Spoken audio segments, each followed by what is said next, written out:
Тар дария суусу. Көлөмү боюнча мына Нарын дарыясы бар го. Биз Нарын дарыясынан деле калышпайт да. Аябай көлөмдүү көп суу агып өтөт бул жерден. Бирок бул агып өткөн суунун пайдасы биздин Кыргызстанга вообще эч бир тийбейт да, пайдасын көрө элекпиз. Өзүңүзөргө белгилүү болгондой, быйыл аябай суу таңкыс болду Кыргызстанда. Кургакчылык болду да. Ал эми эгерде бул суу адамдын өмүрү деп коет, эгерде бул сууну биз өзүбүздүн Кыргызстанга пайдалана турган болсок, бул сууну биз бурушубуз керек. Бурганга өтө ыңгайсыз азыр бизге. Мына өзүңүздөр көрүп тургандай, бул жактан жогору жакта бийик, бул жер эми алдыра жагы. Биз буга чейин мен азыр Алайкы жактан келдим, мындан 20 километр ар жакта. Капчыгай менен Буйга деген айылдын ортосунан өткөн Тар дарыясы тереңдиги 400 метр тереңдикте болгон немеден мындай ылдыйыштан агып өтөт да. Кыргызстандын чыгыш жагынан агып келатат. Бул ичме суу, бул өзү таза суу. Эгерде бул сууну биз колдоно турган болсок, бул таза суу бизде Кыргызстанда жетишсиз. Мына Ошо областы боюнча бул суунун хотя бы жарымын Ошо областына чейинки райондорго пайдалансак болот, жарымын ар жака Баткенге жакка да буруп кетсек болот. Андыктан мына мен сиздерге азыр камераны буруп көрсөтөм.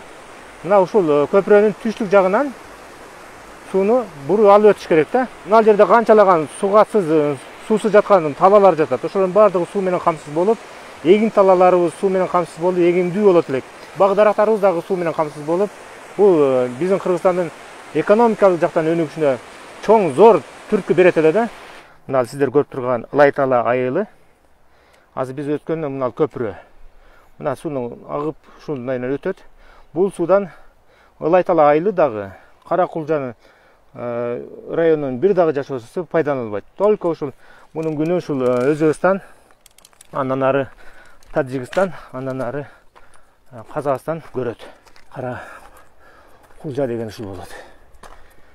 Мунун башына чыктык биз. Күн уже отурду, батып кетти. Эми караңыздар, урматтуу мекендештер, урматтуу кыргыз элим. Биз качанга чейин ушул өзүбүздүн суубузду пайдаланбай келебиз. Мен ойлойм, өзүбүздүн сууну пайдалана турган убакыт келди го депчи. Карасаңыздар, эми мына суу Алайкы жактан агып келет дагы. Мындай агып келет дагы. Мына азыр биз 500 метр бийиктикте турабыз. Анан мындай агып кетет. Мындан ары карай Кемпироватка чейин 30 километр. Бул суу только ушул Кемпироват суусун суу сактагычын толтуруп бериш үчүн кызмат кылат. Башкача айтканда Өзбекстан үчүн деп коелу.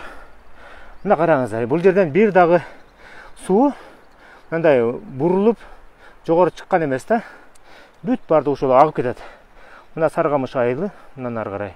Андан ары карай Саргамыштан кийин Ульянов, Ульяновтан кийин өзгөндөн кийин уже Кемпироват.